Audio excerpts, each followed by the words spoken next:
My name is Mitchell Renz. Please follow me on Twitter at Mitchell Renz365. And don't forget to subscribe to that new YouTube channel, the Oakland Raiders Report. Now, I talked about my news, talked about some rumors. Now I'm going to get into my 6 takeaways from OTAs that you guys cannot miss. I guess you can look at it as maybe a little bit of six-pack that I want you guys to crack open. So, Elena, take me to my 6 takeaways, please. Awesome.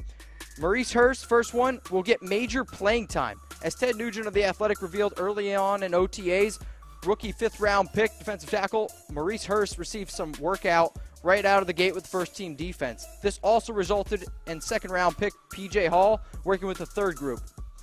Hurst is oozing with talent, but that has never been the question. Assuming everything checks out with his heart condition, which all reports state it has, the former Michigan star could wind up being a starter from day one with the Raiders. Also, it has seemed to be he's getting better throughout OTAs and is going to be a fun name to watch during training camp. Now, guys, let's bring up real quick Maurice Hurst's numbers at Michigan. This guy was an absolute stud, and there's a reason why he, in our opinion, was a first-round pick here at Chat Sports. Sure, 2014, his freshman year, but then you look at 2017, 2016, just absolutely dominating the Big Ten, and I think he's going to be able to do the same for the Oakland Raiders.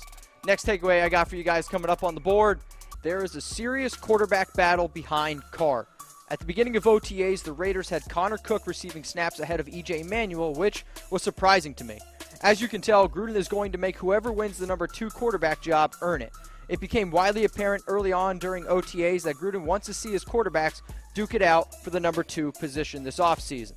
So, guys, real quick, I want to show a quick listicle here of the Raiders' depth chart because ultimately, well, quarterback depth chart now is a little bit thinner because Christian Hackenberg is no longer on the team, and, well, not that I'm totally surprised by that at all. You can see right here, though, the depth chart. We got Derek Carr, clearly the number 1 guy, and then Connor Cook, E.J. Manuel battling out for that 2nd spot. Connor Cook, to me, just never really has shown to be much of a quarterback.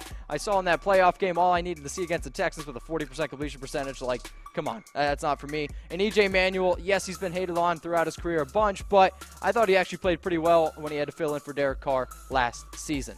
Now, let's get into the very next one. Leon Hall and Daryl Worley favorites for the 3rd cornerback spot.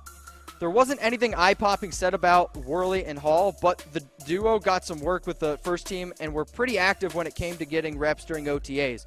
While Melvin and Conley are the top 2 corners on the Raiders, it's going to be interesting to see how the next 2 spots fill out. At this moment, Worley and Hall have the early edge, but if rookie Nick Nelson is healthy, he could also make a push, assuming he lives up to his expectations. Now, guys, just want to bring up some numbers here on Leon Hall and Worley stats. You can see Hall there in 2017, 2016. Not a lot of games started. And you look at Worley, who was a guy who I thought played pretty well in 2017 when he was healthy, and then 2016 as well. Guys, a quick reminder that today's Oakland Raiders Report is brought to you by Mizzen & Main. Head over to www.comfortable.af and grab yourself one today because those shirts are indeed comfortable as F. Next one I got for you guys coming up on the board. Next takeaway, Marshawn Lynch is probably going to get pushed a little bit by Doug Martin. While Lynch entered the offseason as the clear-cut number 1 running back in the Raiders' backfield, apparently Gruden loves Doug Martin, and he isn't afraid to show it. As SB Nation's Levy Damon revealed, the coach answered a question about Martin on a conference call early in OTAs and simply raved about Martin. This is what he had to say. A lot of people may have fallen asleep on Doug Martin. He's a 2-time All-Pro. He had almost 1,500 yards in 2 different seasons. He has not looked good. He has looked good here, and he's looked amazing. Not only could Martin push Lynch for carries right out of the gate in 2018, but Jalen Richard and DeAndre Washington will likely find themselves in the middle of a crucial training camp battle for the number 3 running back job, it seems. So, guys, real quick, Doug Martin's last 3 years, 2017, 2.9 yards per carry. 2016, 2.9 yards per carry, but 2015 maybe is the year that John Gruden's chasing after, and you can see why there. I mean, 1,400 yards. He's got 2 seasons with 1,400 yards, but his other 4 or 5, they're all under 500 yards. So I'm hoping if he is the main guy, we get 1,400-yard Doug Martin, the muscle hamster. Next takeaway I got for you guys coming up, Oakland. They are really excited about Gareon Conley. Gareon Conley's pure talent was never in question last season, but some did question his durability, which was somewhat unfair. A shin injury sidelined him for almost the entire season, but he enters this offseason as the number 1 cornerback for the Raiders.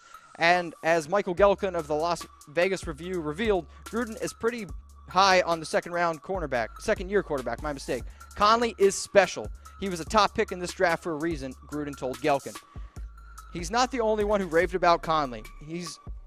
He's heard praise from his teammates such as Rashawn Melvin, Reggie Nelson, and defensive coordinator Paul Gunther.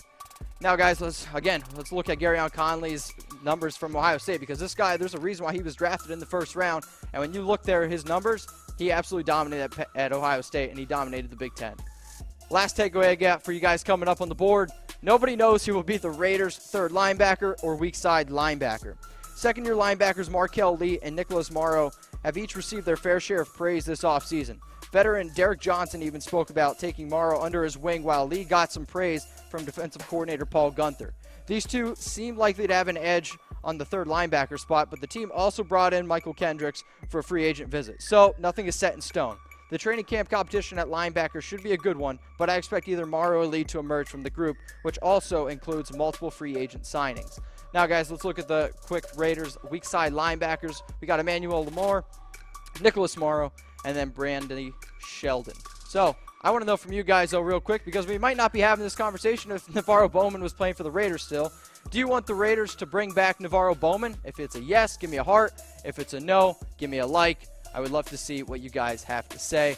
Raider Nation, thank you so much for tuning in to Raiders Report. My name is Mitchell Renz. Please follow me on Twitter at Mitchell Renz365, and make sure you guys subscribe to the new Raiders channel, the Oakland Raiders Report on YouTube. And until next time, go Raiders.